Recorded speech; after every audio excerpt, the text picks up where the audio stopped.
Operation Barbarossa was the code name for Nazi Germany's invasion of the Soviet Union during the Second World War. The forces involved were immense, with a combined total of 8.9 million soldiers, over 18,000 tanks, 45,000 aircraft, and approximately 50,000 artillery pieces. Faced with such staggering numbers and the resilient will of the Soviet Red Army, Nazi Germany was destined for a catastrophic end, with casualties numbering in the hundreds of thousands. Don't look away, because today Military Summary will take you deep into Barbarossa, the largest and most brutal military operation in human history. Just 3 months after signing a non-aggression pact with the Soviet Union, on November 23, 1939, Hitler declared, "We have a treaty with the Russians, but treaties are only honored for as long as they are useful." On July 21, 1940, Führer Adolf Hitler ordered the German Army High Command to draft Plan Otto, later renamed Operation Barbarossa. The plan envisioned a swift invasion and conquest of the Soviet Union, set to begin on June 15, 1941, before the war with Great Britain was concluded. The primary objectives of Operation Barbarossa were to neutralize the Red Army, seize vital territories, and force the Soviet Union to capitulate. The campaign was expected to end within a few months, perhaps even just a few weeks. German intelligence and counterintelligence agencies were tasked with spreading disinformation about an impending amphibious invasion of the United Kingdom in order to conceal the true intentions of Operation Barbarossa. However, on May 15, 1941, the Soviet Military Intelligence Agency, the GRU, received a report from the German-born Soviet spy Richard Sorge in Tokyo, stating, "The war will begin on June 22, 1941. 6 days later, Sorge sent another message to confirm, "The offensive will be carried out across the entire front at dawn on June 22nd. But Stalin, placing excessive faith in his diplomatic efforts to avoid war, doubted the authenticity of this information. Although he knew a conflict with Hitler was inevitable, he still believed it could not happen on June 22nd, 1941. He remained convinced that Hitler would not attack the Soviet Union before defeating Great Britain. But for the Soviet Union, the worst-case scenario came to pass. In the pre-dawn hours of June 22, 1941, while the Red Army was still largely unprepared, the German Wehrmacht launched a massive surprise attack across the border, involving 3 million German soldiers supported by 600,000 troops from allied nations such as Finland, Italy, Romania, Hungary, and Slovakia. The conflict stretched from the Baltic Sea to the Black Sea, along a front of 2,130 kilometers. The offensive was carried out by Germany's Army Group North, Center, and South. For Hitler, this was a war of annihilation, intended to create living space in the east, Lebensraum, and to aggressively Germanize the occupied territories through brutal measures. Within Operation Barbarossa, the capture of Leningrad was one of 3 strategic objectives, the other 2 being Moscow and Kiev. In the first few weeks, the Red Army was on the defensive, watching helplessly as vast territories fell into German hands. Advancing with lightning speed, the Panzer Corps of Army Group Center formed massive encirclements around the cities of Bialystok and Minsk, neutralizing numerous Soviet divisions. This Bialystok-Minsk battle was a strategic offensive designed to shatter the Soviet border defenses in the initial stage of Operation Barbarossa. Within just 10 days, the Red Army was twice encircled by the Wehrmacht at Minsk and Bialystok, suffering unavoidable losses. The Wehrmacht completely defeated the forces in Belarusia, threatening Smolensk, the gateway to Moscow. However, contrary to German expectations, the Red Army was not easily defeated. They fought with extraordinary bravery and inflicted heavy losses on the German forces. On July 9, 1941, the German Armed Forces High Command announced it had captured 328,898 prisoners, seized 3,102 artillery pieces, and destroyed 3,332 Soviet tanks.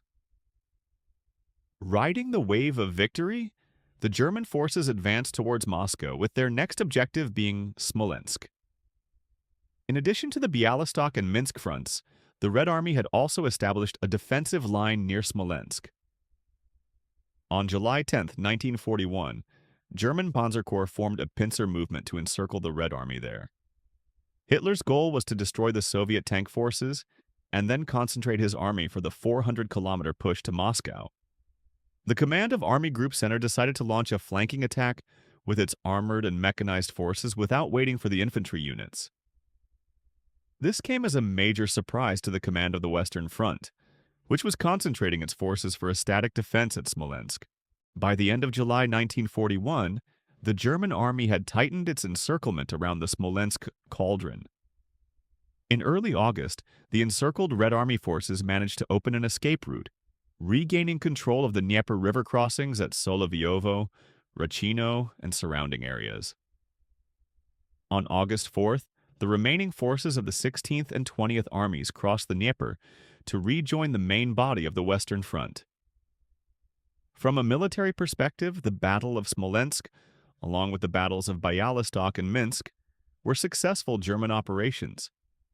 However, the fierce resistance of the Red Army had also significantly depleted the forces of Army Group Center, forcing it to spend 2 months reorganizing. This provided precious time for the Red Army to build up the defensive lines protecting Moscow. After encircling Leningrad and capturing Kiev and the western half of Ukraine on October 3, 1941, Army Group Center began its offensive towards Moscow. In the first week alone, the Germans won major victories in 2 large encirclements at Bryansk and Vyazma, capturing 600,000 Soviet prisoners. They advanced rapidly towards the capital. The German Luftwaffe began bombing strategic targets in the Moscow area, particularly the railway systems, with the aim of preventing Stalin from moving forces and factories to the east. The German Armed Forces High Command issued a communiqué on September 10, 1941, declaring that Operation Barbarossa had been a complete success. In early November 1941, 6 German armies closed in on Moscow from the west, northwest, and southwest. At the Yakroma Canal, German soldiers could see the towers of the Ivan the Great Bell Tower in the Kremlin through their binoculars.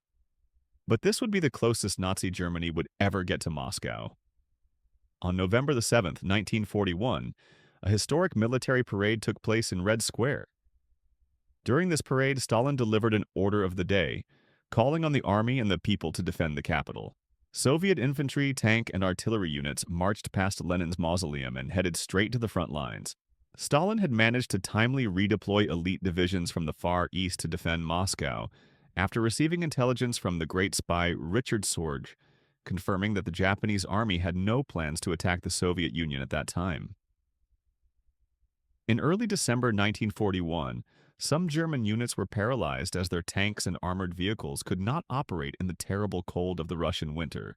On December 4th, General Heinz Guderian's 2nd Panzer Army had to halt as temperatures dropped to minus 35 degrees Celsius, sometimes reaching minus 50 degrees Celsius at night. German tanks were largely immobilized, while the Red Army continuously counterattacked their flanks and threatened their rear from the direction of Tula. By December 5, 1941, Germany's Army Group Center had suffered very heavy losses on the Moscow front, no longer had the strength to attack, and was forced onto the defensive. On December 5th, the western, northwestern, southwestern, Kalinin and Bryansk fronts of the Red Army launched a massive counteroffensive. The 4th and 9th Field Armies, as well as the 2nd and 3rd Panzer Armies of Germany's Army Group Center, suffered heavy losses and were pushed back from Moscow, in some places over 250 kilometers. The German plan to capture Moscow with an encirclement operation had failed, leading to the complete failure of Operation Barbarossa. The decisive battle to defend the capital had dealt the German army a critical blow. After this battle, the German army would suffer a series of other strategic defeats and be forced into a long retreat westward. Although victorious, the Soviet Union had suffered unprecedented losses. 800,000 soldiers were killed in action, 3 million were wounded, and over 3 million were captured. For the Soviet Union, the greatest mistake was misjudging the timing of the German invasion. leaving its army and people completely surprised by the full-scale assault on June 22nd. The initial failures of the campaign were also due to organizational and personnel issues. The promotion of a series of young, inexperienced officers to high command had reduced the army's combat effectiveness.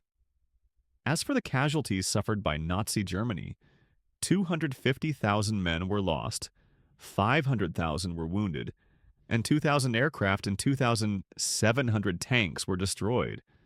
However, to this day, posterity still wonders, where did Hitler go so wrong that his vaunted Blitzkrieg strategy failed so catastrophically on Soviet soil? It seems Hitler had become overconfident after his swift victories in Western Europe, and after witnessing the weaknesses the Red Army revealed during its war with Finland in 1939 to 1940. He assumed the German army would quickly defeat the Red Army within a few months, and therefore did not prepare the necessary logistical support for a war that would extend into winter. Believing the Soviet Union would quickly surrender was Hitler's greatest mistake. One of Hitler's strategic errors was placing too much faith in the Blitzkrieg tactic for Operation Barbarossa.